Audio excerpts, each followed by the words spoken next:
Good morning. So yesterday we started looking at the proactive model. I don't know if any of you went to the page or into my profile page and looked at the picture I posted and tried to write a sentence about it. If you did not, go do it and pause the video. Oh, wait. Okay, so looking at that picture and then writing a sentence not about it. In fact, a gobbledygook sentence that doesn't make any sense is a lot harder than we think it's going to be. In fact, I have been often amazed at how hard it is for me to write a sentence that just doesn't make sense, A, and B, that has nothing to do with the picture that's been posted there. In fact, several people that wrote sentences for that even mentioned a dog. Well, it was supposed to not make any sense, and there's a dog in the picture. And so, we've been trained and taught sentence structure. We've been communicating through our visual stimuluses and just all stimuli, I guess would be the right word. Like all of our surroundings, the things that we encounter on a regular basis is how we tend to react and respond as a large part of our communication. So looking at proactivity, the definition of proactivity is creating or controlling a situation by causing something to happen rather than responding to it after it happens. It's a big difference. So we've got our reactive and our proactive responses.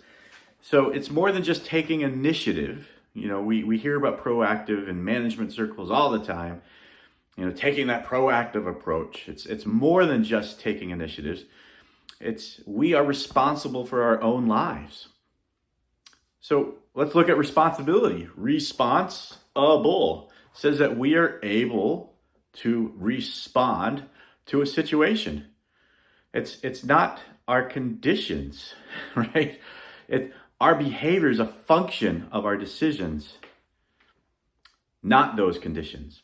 So because by our nature, we tend to be proactive, like humans again, as we looked at yesterday, we have our cue and our craving and our response.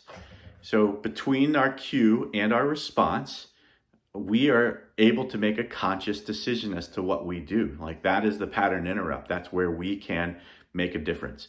So how are you making that difference? Are you letting the conditions in your life take power over you? Or are you letting the conditions in your life be a way for you to take charge? Are you going into a situation saying, I'm going to win? Or are you going into a situation saying, I don't know what's going to happen here. How can I win? You know, a lot of times when I go into a sales meeting, I'll write the script down. I start from the end and I go back towards the beginning. And I just say, what are all the questions that they're going to ask me at the end of this? And how can I move that into our process so that way I have the questions answered, or I flesh out the questions in the beginning of the conversation so that I can move forward proactively throughout our conversation instead of reactively when they ask those questions. Big part of that. Stephen Covey in this chapter actually tells a story about he was presenting about the power of proactivity and being proactive as the first habit to a large group. And in the middle of his presentation, a woman jumps up all excitedly and just starts talking loudly, and nobody can hear what she's saying. It's this huge presentation, so nobody has any idea what she's saying. And a couple other people, she gets embarrassed at what she's doing, and she turns and just starts talking to a couple of other people. And Stephen Covey's first reaction is, I need to find out what that lady's thinking and what she's talking about, because apparently she had a full-blown aha moment, right?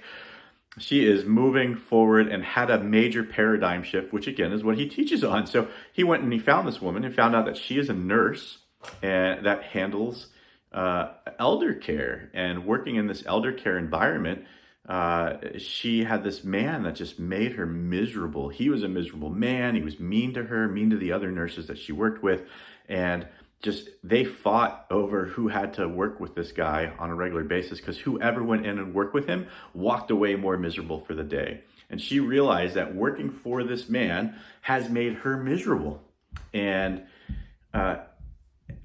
hearing that it was her decision to become miserable by his behavior was such a freeing moment. She actually described it as like stepping out of San Quentin for the first time after 30 years. So she felt like she'd been locked away, barred away, could not be herself, and was being controlled by this condition that existed in her life that she didn't have any control over. And just hearing about Viktor Frankl and his decision to not let his captors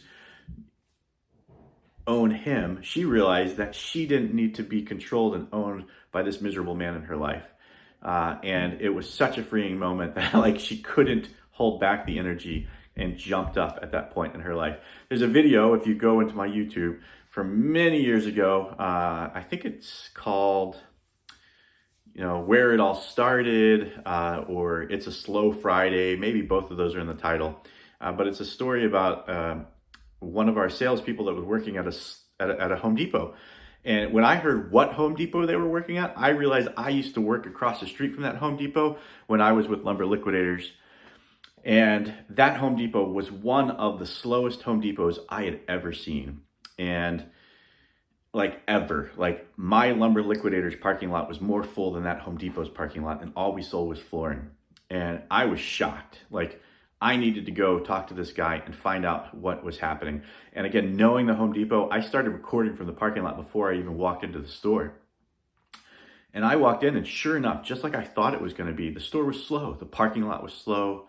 The aisles had barely anybody in them. And yet this sales guy was constantly setting more appointments than anybody else in the whole state from this slow Home Depot. And I walked in, I found him, I looked at him, I said, "Richard, what is going on, dude?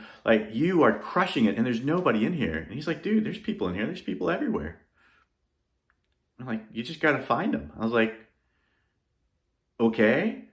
And talk to them. I was like, "Okay." He's like, "And help them." And I was like, "Okay." He's like, "And set the appointments." I was like, wow.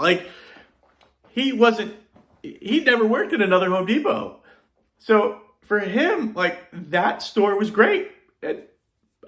100 people that came through in a day, when some Home Depots have 100 people that come through in an hour. And he would set 8 to 12 appointments every single day with those people that were walking in. And we have other people that couldn't set 2 appointments in a store that has 100 people that come in an hour. That is choosing to be proactive. You go, you find the people, you go and you make a difference, as opposed to reactive and waiting for people to come up to you. So how are you going to be proactive in your life versus the reactions that we have with conditions controlling us? It's not about what happens to us, but our response to what happens to us that hurts us.